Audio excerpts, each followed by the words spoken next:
ഇൻഡസ്ട്രിയിൽ ഇങ്ങനെയൊന്നും ഇല്ല എന്ന് സമർത്ഥിച്ച് ഇതിൻ്റെ മെയിൻ ആളുകൾ വന്നപ്പോൾ തുറന്ന് പറയുന്നത് എന്താണെന്ന് വെച്ചാൽ ഈ സംഭവം കഴിഞ്ഞതിന് ശേഷം ഇത് അവിടെ നിന്നിട്ടില്ല. നമ്മൾ ഈ പെൺകുട്ടികളൊക്കെ മുന്നോട്ട് വന്ന് അവരുടെ വളരെ വലിയ ബുദ്ധിമുട്ടുകൾ തുറന്ന് പറയുമ്പോൾ ഒരിക്കലും അതൊരു ഫെയിമിന് വേണ്ടി ആകില്ല. നമ്മളടുത്ത് വരും എന്നുള്ള ഒരു സന്തോഷത്തിൽ നിൽക്കുകയാണ്. അപ്പോൾ ഈ ഒരു സമയത്ത് നമ്മൾ പ്രതികരിച്ചില്ലെങ്കിൽ പിന്നെ എപ്പോഴാണ് ഇനി മരണപ്പെട്ടിട്ട് നമുക്കൊന്നും പറയാൻ പറ്റില്ല. ഹേമ കമ്മിറ്റി റിപ്പോർട്ട് വന്നപ്പോൾ ഒരുപാട് വിവാദങ്ങൾ ആയിട്ട് ഒരുപാട് നടിമാർ വരണം. താങ്കൾക്ക് എന്താണ് ഈ മലയാള സിനിമ ഉണ്ടായ അനുഭവം? ഞാൻ പല ചാനലുകളിലും പറഞ്ഞത് തന്നെയാണ് നിങ്ങളോടും പറയാനുള്ളത്. 2011 മുതലാണ് ഞാൻ മേഖലയിൽ കൂടുതലായിട്ട് ഉണ്ടാവുക. 2013 നടന്ന തൊടുപുഴ നടന്ന ഒരു ലൊക്കേഷനിൽ വെച്ച് സൂപ്പർ സ്റ്റാർ ആയിട്ടുള്ള ഒരാൾ അൺഎക്സ്പെക്റ്റഡ്ലി നമ്മുടെ വിത്തൗട്ട് കൺസെൻറ്റ് നമ്മളെ കയറി പിടിക്കുന്ന ഒരു അവസ്ഥ വന്നു. പക്ഷെ അത് അവിടെ ബ്ലോക്ക് ചെയ്തു, മാപ്പ് പറഞ്ഞു, അത് വിട്ടു. പക്ഷേ എങ്കിൽ പോലും പിന്നീട് അങ്ങോട്ട് ആളിൽ നിന്ന് പിന്നീട് ഒരിക്കൽ പോലും ഒരു മെസ്സേജ് കൊണ്ട് പോലും ആൾ ഒരു ദ്രോഹം ചെയ്തിട്ടില്ല. ആ ഒരു മൊമെൻറ്റിൽ വന്നൊരു സാധനമായിട്ട് ഞാൻ അതിനെ വിട്ടതാണ്. പിന്നെ ഒരു അലിഗേഷനിലും അയാൾ പെട്ടിട്ടുണ്ടായിരുന്നില്ല. വളരെ മാന്യമായിട്ട് പരസ്പരമുള്ള റെസ്പെക്റ്റ് കീപ്പ് ചെയ്ത് ഞങ്ങൾ ഫ്രണ്ട്സുമാണ്. പക്ഷേ ഇത് ഇപ്പോൾ എന്തിനാണ് ഇവിടെ വീണ്ടും പറയേണ്ടി വരുന്നതെന്ന് വെച്ചാൽ സിനിമാ മേഖലയിൽ ഇങ്ങനെയുള്ള ഒരു അലിഗേഷനും ഇല്ല എന്നുള്ളൊരു സ്റ്റേറ്റ്മെൻറ്റ് പല നടികളും പറയുകയും ഒരു സീനിയറായിട്ടുള്ള നടി ഇതിന്ന് ജീവിച്ച് ഇതിന്ന് മക്കളെ വളർത്തി ഇപ്പോഴും വലുതായിട്ട് നിൽക്കുന്ന ഒരു അമ്മ ലെവലിലുള്ള ഒരു ആർട്ടിസ്റ്റ്, അവർ ഇപ്പോഴും സീരിയൽ സിനിമയിൽ തിളങ്ങി നിൽക്കുന്ന ഒരു ലേഡി, പെട്ടെന്ന് ഞാൻ ആ ലേഡിയുടെ പേര് എൻ്റെ ഇതിൽ വരുന്നില്ല, അവർ പറയുന്നുണ്ടായിരുന്നു പെൺകുട്ടികൾക്കൊക്കെ ഇത്ര സിനിമയിൽ അഭിനയിക്കണമെന്ന് ഇത്ര വാശി, വേറെ പണിക്ക് പോയിക്കൂടെ എന്നുള്ള. അപ്പം ഈ ജോലി ചെയ്ത് ജീവിക്കുന്ന ഒരു അമ്മയിൽ നിന്ന് തന്നെ അത്തരം വാക്കുകൾ കേൾക്കുക. പിന്നെ നമ്മൾ ഇപ്പോൾ WCCയിലായിരുന്ന അംഗങ്ങൾ അല്ലെങ്കിൽ ഉണ്ടായിരിക്കുന്ന അംഗങ്ങൾ, മാറി നിൽക്കുന്ന അംഗങ്ങൾ, അവർ പോലും ശക്തമായൊരു പ്രതികരണത്തിൽ നിൽക്കാതെ കുറച്ച് മാറി അലിഗേഷൻ കൂടുതലായി വന്നപ്പോൾ ഇത് മറ്റൊരു രേഖപ്പെട്ട പെൺകുട്ടിക്ക് വേണ്ടി തുടങ്ങിയതാണെങ്കിൽ കൂടി ഈ സംവിധാനങ്ങളൊക്കെ കുറച്ച് സൈലൻ്റായിട്ട് പോകുന്ന പോലെയൊക്കെ തോന്നിയത് കൊണ്ടും പിന്നെ ഹേമ കമ്മിറ്റി ഇപ്പോൾ സർക്കാർ ഇങ്ങനെ ഒരു കമ്മിറ്റി വയ്ക്കുകയും അത് നിഷ്പക്ഷമായൊരു നിലപാടായിട്ട് മുന്നിലേക്ക് നമ്മളടുത്ത് വരും എന്നുള്ള ഒരു സന്തോഷത്തിൽ നിൽക്കുകയാണ്. അപ്പോൾ ഈ ഒരു സമയത്ത് നമ്മൾ പ്രതികരിച്ചില്ലെങ്കിൽ പിന്നെ എപ്പോഴാണ് ഇനി മരണപ്പെട്ടിട്ട് നമുക്കൊന്നും പറയാൻ പറ്റില്ല. മനുഷ്യനാണ്, ഏത് സമയത്തും എന്ത് വേണോ സംഭവിക്കുക. അപ്പോൾ ഞാൻ വിചാരിച്ചു ഇതൊന്ന് തുറന്ന് പറയുക. ഇൻഡസ്ട്രിയിൽ ഇങ്ങനെ ഇല്ല എന്ന് സമർത്ഥിച്ച് വരുന്ന കുട്ടികളൊക്കെ അവരുടെ വേറെ എന്തോ ആവശ്യങ്ങൾക്ക് ഈ അലിഗേഷൻ പറയുകയാണെന്നൊക്കെ പറഞ്ഞപ്പോൾ അതിനകത്ത് ചെറിയൊരു ബുദ്ധിമുട്ട് തോന്നി. ചെറിയ ബുദ്ധിമുട്ടല്ല, വലിയ ബുദ്ധിമുട്ട് തോന്നി. കാരണം 10-12 വർഷമായിട്ട് നമ്മൾ പല കാര്യങ്ങളും കാണുന്നുണ്ട്. അപ്പോൾ ഈ ഇൻഡസ്ട്രിക്കകത്ത് പലതരത്തിലുള്ള ബുദ്ധിമുട്ടുകൾ അതിൻ്റെ പ്രൊഡക്ഷൻ ലെവൽ മുതൽ എല്ലാ മേഖലകളിലും ഉണ്ട് എന്നുള്ളത് വാസ്തവം തന്നെയാണ്. അത് എല്ലാവരും അങ്ങനെയൊന്നുമല്ല.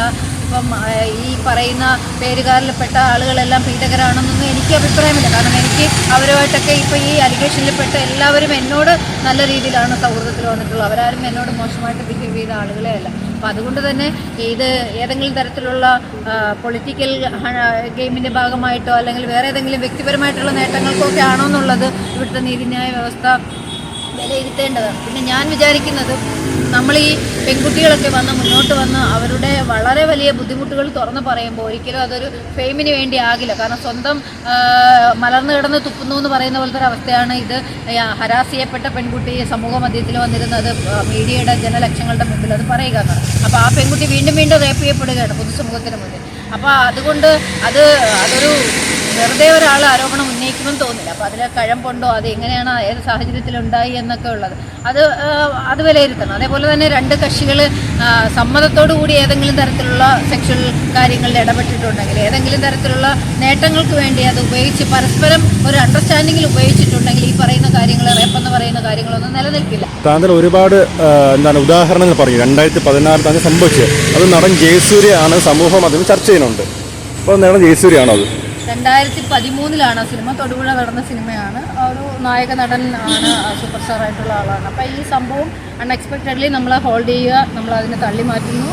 ഞാൻ കരയുന്നു, അദ്ദേഹം പറഞ്ഞു സോറി പറയുന്നു, ഇനി അങ്ങനെ ആവർത്തിക്കില്ല എന്ന് പറയുന്നു, മാപ്പ് പറയുന്നു. അതിനുശേഷം 3 ദിവസം അവിടെ അഭിനയിച്ചു. ആരും ഒരു തരത്തിലുള്ള ബുദ്ധിമുട്ടോ ലൊക്കേഷനോ ഉണ്ടാക്കിയിട്ടില്ല. ഞാൻ തിരിച്ചു വന്നതിന് ശേഷം നമ്മൾ പല സ്ഥലത്തും പല ഫംഗ്ഷനുകളിൽ അതെല്ലാ ആർട്ടിസ്റ്റുകളെയും നമ്മൾ മീറ്റ് ചെയ്യുമല്ലോ. അതുപോലെ വളരെ മാന്യമായിട്ടാണ് കോണ്ടാക്റ്റിലുള്ള ആളാണ്. ഒരു തരത്തിലുള്ള ബുദ്ധിമുട്ടും വളരെ മാന്യമായിട്ടാണ് അന്നത്തെ ഒരു സംഭവത്തിൽ മാപ്പ് പറയുകയും ആ ഒരു റെസ്പെക്റ്റോട് കൂടിയാണ് ആൾ ഇടപെടുകയും ചെയ്തത്. അയാൾ ഒരു ലൊക്കേഷനിൽ ഒരു സ്ത്രീകളുമായിട്ടും മിസ്ബിഹേവ് ചെയ്തതായിട്ടും ഞാൻ ഈ സെക്കൻഡ് വരെ ഞാൻ അറിഞ്ഞിട്ടില്ല. പറ്റില്ല. അപ്പോൾ അതുകൊണ്ട് തന്നെ വെറുതെ ഏതെങ്കിലും ഒരു വ്യക്തിയെ വലിച്ചഴിക്കുക. ഇപ്പം നിങ്ങൾ പല പേര് ദുൽഖർ സൽമാൻ, ജയസൂര്യ, ഇങ്ങനെ പല പല പേരുകൾ പറയുന്നുണ്ട്, പൃഥ്വിരാജ്, മോഹൻലാൽ, ഇങ്ങനെ എന്തൊക്കെ പേരുകൾ പറയാൻ പറ്റും. എല്ലാവരെയും കുറേ ട്രോൾ ഇറങ്ങി ഞാൻ കണ്ടു കുറേ. അപ്പം നിങ്ങൾക്ക് ഇഷ്ടമുള്ള കാര്യങ്ങൾ നിങ്ങൾ പറഞ്ഞോ, പക്ഷേ വ്യക്തിപരമായിട്ട് ഇപ്പോൾ ഈ പറയുന്ന ആളുകളെയൊന്നും എൻ്റെ ഒരു വിഷയം വെച്ചിട്ട് നിങ്ങളാരും ചേർത്ത് വായിക്കുകയോ അവരെ ബുദ്ധിമുട്ടിക്കുകയോ ചെയ്യണ്ട. കാരണം ഞാൻ ഈ കാര്യങ്ങളൊക്കെ ഇത് തുറന്ന് പറയുന്നത് ഇൻഡസ്ട്രിയിൽ ഇങ്ങനെയൊന്നും ഇല്ല എന്ന് സമർത്ഥിച്ച് ഇതിൻ്റെ മെയിൻ ആളുകൾ വന്നപ്പോൾ അങ്ങനെ അല്ല, ഇങ്ങനെ ഉണ്ടായിട്ടുണ്ടെന്നുള്ളത് സത്യസന്ധമായ കാര്യമായതുകൊണ്ട് അതിവിടെ തുറന്ന് പറഞ്ഞത്. അല്ലാതെ ഇതുമായിട്ട് ബന്ധപ്പെട്ട കേസ് ചെയ്ത് ആ നടനെ ഇനി ജയിലിലാക്കാനോ അവരുടെ കുടുംബത്തെ തകർക്കാനോ ഒന്നും ഞാൻ ഉദ്ദേശിക്കുന്നില്ല. ഒരാൾ ഇല്ലാതെ പോകുമ്പോഴേ നമുക്കറിയാൻ പറ്റും. എൻ്റെ ഹസ്ബൻഡ് മരണപ്പെട്ട ആളാണ് ക്യാൻസറായിട്ട്. അപ്പോൾ ഇനി ഞാൻ ഒരു 2 മക്കളുള്ള ഒരു കുടുംബത്തെ തകർക്കാൻ വേണ്ടിയിട്ട് ഇനി വീണ്ടും നമ്മൾ ഈ ഒരു വിഷയം അവിടെ പറയുക, അവരുടെ വൈഫൊക്കെ ആത്മഹത്യ ചെയ്യും കാരണം ഇതൊക്കെ കേട്ട് കഴിഞ്ഞാൽ. അപ്പോൾ ഇതൊക്കെ ഇനി ഒരു പേടി ഉണ്ടാവണം. അത് ഇദ്ദേഹത്തിന് വേണ്ടിയിട്ടല്ല, ഇൻഡസ്ട്രിയിലുള്ള എല്ലാ ആളുകൾക്കും ഒരു ഭയം ഉണ്ടാവണം. ഒരു പെണ്ണിനെ കൺസെൻറ്റ് ഇല്ലാതെ ഏത് കാര്യത്തിലായാലും അത് യൂസ് ചെയ്യുമ്പോൾ ആ ഒരു ബുദ്ധിമുട്ട് ഇനി ഫ്യൂച്ചറിൽ അവർക്ക് ഉണ്ടാവും. അത് അവരുടെ കുടുംബത്തെ, മക്കളെയൊക്കെ ബാധിക്കും എന്നുള്ളൊരു തോന്നൽ അവർക്കുണ്ടെങ്കിൽ അവരെല്ലാം മര്യാദയ്ക്ക് നിൽക്കും. അപ്പം അങ്ങനത്തെ ഒരു ആവശ്യമാണ് എനിക്ക്. താങ്കളോട് മോശമായി പെരുമാറി ജയസൂര്യ അല്ലെങ്കിൽ ഈ സൈബർ അറ്റാക്കിൻ്റെ ആവശ്യമുണ്ടോ? സൈബർ അറ്റാക്ക് അദ്ദേഹത്തിനെതിരെ സൈബർ അറ്റാക്ക് ചെയ്യരുതെന്നുള്ള റിക്വസ്റ്റ് ഞാൻ പറയുന്നു. ഇപ്പോൾ നിങ്ങൾ ജയസൂര്യക്കെതിരെ ഒരു സൈബർ അറ്റാക്ക് പോകുന്നുണ്ട്, അത് നിങ്ങൾ നിർത്തലാക്കുക. എല്ലാ സഹോദരന്മാരോടും റിക്വസ്റ്റ് ചെയ്യുന്നു, നിങ്ങൾ അദ്ദേഹത്തെ വെറുതെ വിടുക.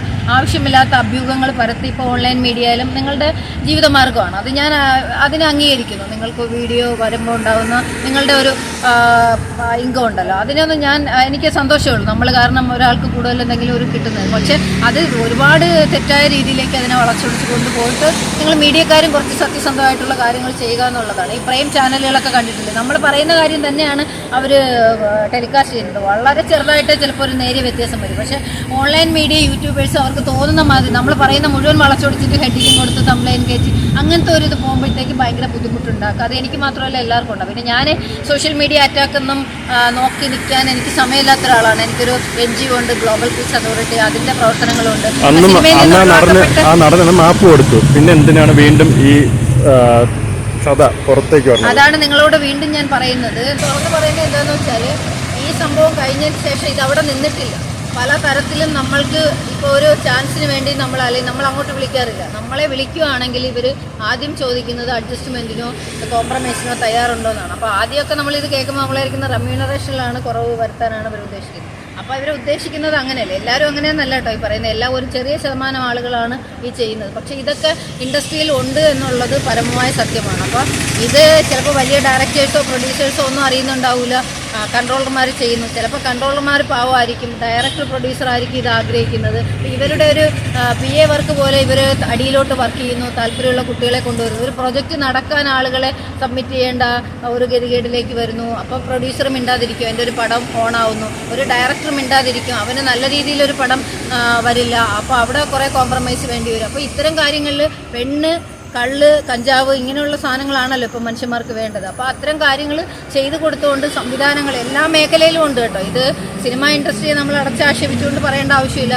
നമ്മൾക്ക് നേരിട്ടറിയുന്ന എല്ലാ മേഖലകളിലും ഇത്തരം പ്രശ്നങ്ങളുണ്ട്. ഏത് മേഖലയിൽ വിജയിക്കണമെങ്കിലും ഒരു സ്ത്രീക്ക് ഒരുപാട് സഫർ ചെയ്യേണ്ട ഒരു അവസ്ഥയിലൂടെയാണ് പോകുന്നത്. അത് നമ്മൾ കണ്ടില്ല എന്ന് നടിക്കരുത്. ഇപ്പോൾ ഹേമ കമ്മിറ്റി പോലെ ഈ വലിയ വലിയ കമ്മിറ്റികൾ ഓരോ സെക്ഷനിലും വരേണ്ടി വന്നാൽ കേരളത്തിലെ പെണ്ണുങ്ങൾക്ക് അല്ലെങ്കിൽ ഭാരതത്തിലെ പെണ്ണുങ്ങൾക്ക് കുറച്ചുകൂടി അന്തസ്സോടെ ജീവിക്കാൻ പറ്റും. അങ്ങനത്തെ ഒരു സാഹചര്യത്തിലൂടെയാണ് നമ്മൾ ഇപ്പോൾ കടന്നു പോകുന്നത്, നിങ്ങൾക്കും അറിയാം. അപ്പോൾ അതൊക്കെ കൊണ്ട് ഒരു മാറ്റം വേണം. ഈ തൊഴിലിടത്തിൽ ഇതൊരു കലയാണ്, നമ്മുടെ ജോലിയാണ്.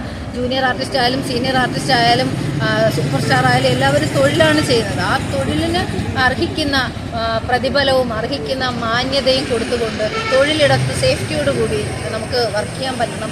അതിന് വേണ്ടിയിട്ടാണ് ഇപ്പം ഈ പീഡിപ്പിക്കപ്പെട്ടവരോട് അല്ലെങ്കിൽ ഇരയാക്കപ്പെട്ട കുട്ടികളോടൊപ്പം നമുക്ക് നിൽക്കണം. ഇത് ഈ സ്റ്റാൻഡ് തുറന്ന് പറയണം. അത് ജസ്റ്റിസ് ഹേമ മാഡത്തോടുള്ള റെസ്പെക്റ്റും അതിനുവേണ്ടി അവരെടുത്ത എഫേർട്ടും സർക്കാർ കാണിച്ച ഈ ഒരു സമയത്തെ നിലപാടുകളൊക്കെയാണ്. ഇത് തുറന്ന് പറയണം. ഇനിയെങ്കിലും നീതി കിട്ടും ഇരകൾക്ക്. അതുകൊണ്ടാണ് എന്നെപ്പോലെയുള്ള ആളുകൾ ഇപ്പോൾ ഇത്തരം കാര്യങ്ങൾ നമ്മൾക്ക് തുടക്കം മുതലേ ഇങ്ങനെ വന്നിട്ടുണ്ടെന്ന് പറയുന്നത്. അല്ലാതെ വേറൊരു കാര്യങ്ങൾക്ക് വേണ്ടിയിട്ടുള്ള, അതായത് ജയസൂര്യ എന്ന് പറയുന്ന വ്യക്തിയെ ടാർഗറ്റ് ചെയ്തുകൊണ്ടുള്ള സോഷ്യൽ മീഡിയ അറ്റാക്ക് ദയവ് ചെയ്ത് നിർത്തുക. ഇത് നിങ്ങളോടുള്ള റിക്വസ്റ്റാണ്. ഈ മീഡിയയിലാണ് ഞാനത് റിക്വസ്റ്റ് ചെയ്യുന്നത്. ആ ഒരു റിക്വസ്റ്റ് ഞാൻ നിങ്ങളുടെ മുന്നിൽ വെക്കുവാണ്. അദ്ദേഹത്തെ വെറുതെ വിടുക. എനിക്ക് ഒരു പരാതിയായിട്ട് ഞാൻ ഒരു നടൻ്റെയും പേര് പറഞ്ഞിട്ടില്ല. വെറുതെ ആവശ്യമില്ലാതെ അവരുടെ കുടുംബജീവിതത്തെ ഇതിനകത്തേക്ക് വലിച്ചിടാതിരിക്കും.